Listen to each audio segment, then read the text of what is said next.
Қыздар, енді трубочка жасауды көрсететін боламын. Ең алдымен осындай ұнды ыдысқа салып аласыздар. Бірінші бөлме температурасында тұрады және міндетті түрде граммдарын өлшеңіз. Кейін мөлшерленген көлемдегі сары май, яғни маргарин немесе сары май 65%-дан жоғары болу керек. Сол майды осылай циркон өткізесіз. Морозильникте емес, кәдімгі холодильникте тұрғаны жақсы. Холодильникте тұрса осылай жеңіл үйкеледі және де кішкене жабысып жатса ұнға ұнатып жіберсеңіздер әдемі болады. Дәл осылай әдемілеп қолдарыңызбен кружка жасаңыз. Кейін үстіне тұзын және де жұмыртқасын жақсылап араластырып, үстіне қатты мұздай газдалған су құясыздар. Минералка болсын, ас су болсын, кез келген су, бірақ міндетті түрде мұздай және де газдалған су болу керек. Дәл осылай енді жұп-жұмсақ әдемі тесто дайындайтын боламыз. Илеп-илеп бір осындай массаға келгеннен кейін пешевармен жауып, холодильникке салып қоямыз. Бұл затты да көп ұстаудың қажеті жоқ, қыздар. Бір 15-20 минут тұрса жеткілікті. Оған дейін біз арасына осындай насаткасын дайындаймыз. Насаткасын сатып алсаңыздар да болады, қыздар. Бірақ ол қымбат насаткасы, біреуі 500 теңге тұрады. Сіздерге ол не істейсіздер? Одан қайта дәл осылай жасасаңыздар 15-20 штугын бірден пісіріп ала бересіздер. Дәл осылай ақ қағаз, дәптердің қағазы болсын, А4 қағаз болсын, кез келген қағаз осылай жасап аласыздар. Бір шеті үшкірлеу болу керек. Барлығын анықтап көрсеттім, қыздар. Бірінші жасағандарыңыз менде де біріншісі онша дұрыс шықпады. Дұрыс шықпағанда кішкене мыжым-мыжым болды, бірақ кейінгі шыққандары өте әдемі болды. Фольганы алдын ала дәл осылай сіздің қағазыңызбен бірдей қылып кесіп алыңыздар. Пышақпен болмаса да дәл өстіп қолмен де кесе берсеңіздер болады. Қағазды көрсетілгендей осылай үш бұрышты етіп дайындап аласыздар.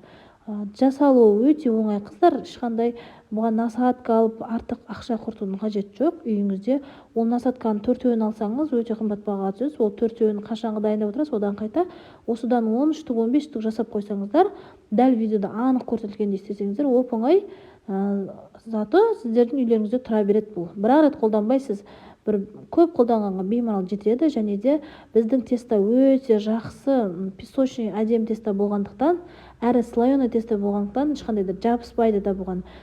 Сразу алынып кетеді. Міне, мен басында 6 штук дайындадым, негізінде 15 штук дайындағанмын. Бірінші тестосын салып пешті қыздырып қойған кезде алдын ала дайындай беруге. Міне. Енді қамырды холодильниктен аламыз да кішкене ұндап жібересіз. Дәл осы тестаны мен 3 бөлікке бөлдім, қыздар. Қалаған бөлікке бөле берсеңіз болады, бірақ енді сіздер трубочкаға орауға, мына жерде анықтап қарасаңыздар, қалай орау керек, қалай жасау керек, бәрі көрсетілген. Дәл осылай 3 тестаға бөлдім мен. Граммда бөлудің қажеті жоқ. Дәл осылай доп-домалақ етіп, онда көп сеппейміз. Қыздар, мейлінше көп сеппеуге тырысыңыздар, себебі трубочкаларыңыз қатты әдемі болмай қалуы мүмкін.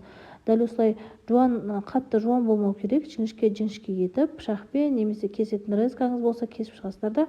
Фольганы ешқандай майлаудың да қажеті жоқ. Ал насадка болса, насадканы кішкене сарма жағып жіберу керек болады.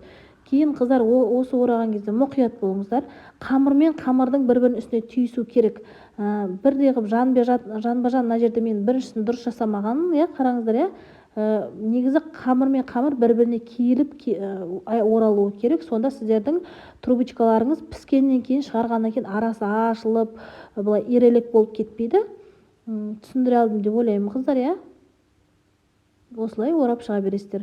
Көрдіңіздер ғана жер қалың-қалың болып тұр, екеуін ұштасқан жерлер, солай жасай бересіздер. Сонда сіздердің трубочкаларыңыз кіші, әдемі және де арасы ашылмайтын, крем ағып кетпейтін болады. Дәл осындай трубочкаларды енді 180 градуста қыздырып, 170-180 градуста бетіне осындай жұмыртқасын жағасызда бір келкір жасап пісіріп аласыздар. Кәдімгі дайын слоеный тесто болады, қыздар. Өздеріңіз жесеңіздер, кәдімгі илеп, жайып, самсаға жасайтын слоеный тесто болады ғой, дәл сондай сияқты тесто болады, бірақ өте нежный шығады. Міндетті түрде дайындап көріңіздер. Енді ортасында крем, яғни менде творожный сыр, оның үстіне шекерді, сахарный пудраны және де сгущенканы салып, кішкене скороспен, жай скороспен осылай миксерлеп жібердім. Барлық нәрсе холодильникте тұруы шарт кремде. Кейін сливкиді алдым. Сливкиді, жаңа қоспаны сливкидің үстіне қосып тұрып, тағы да жай скороспен алып, миксерлеп крем жасайсыздар. Қыздар, барлығы зат сливки, творожный сыр, сгущенка дегеннің бәрі холодильникте тұру керек. Және де миксермен міндетті түрде жай ғана араластыру керек. Қатты скорості қосып жіберуге болмайды, сливкидің қалпын бұзасыздар. Енді кез келген насадкамен осылай кондитерский мешокқа кремді салып жасай бересіздер. Негізі қыздар белковый крем дегендерде болады, құр жұмыртқаның ағы мен шекерден деген сияқты.